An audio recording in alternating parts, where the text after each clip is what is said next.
My name is Nikki, and I'm a security engineer at Google.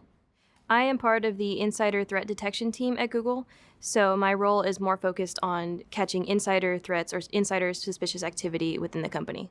My first experience with cybersecurity was when I was interning at the aquarium. I learned a lot of network security there. They had a lot of phishing attempts, of course, at the aquarium.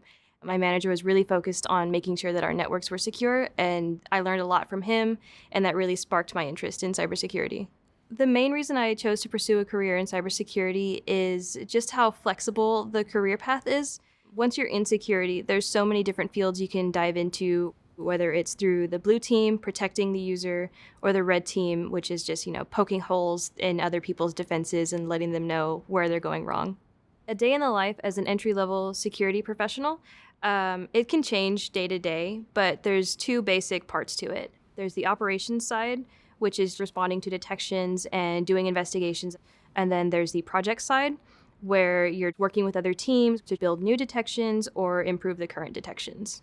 The difference between an entry-level cybersecurity analyst and an entry-level cybersecurity engineer is pretty much that the analyst is more focused on operations, and the engineer, while they can do operations, they also build the detections, and they do more project-focused work.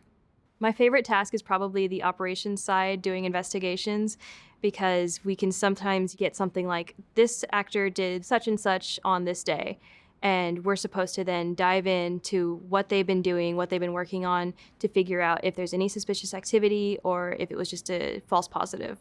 One of the biggest ways I've made an impact as an entry-level cybersecurity professional is actually working on the playbooks that our team uses.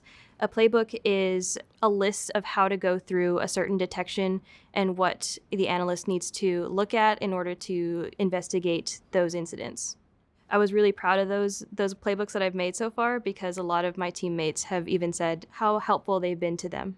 If you love solving problems, if you love protecting user data, being at the front lines of a lot of headlines, then this is definitely the role for you.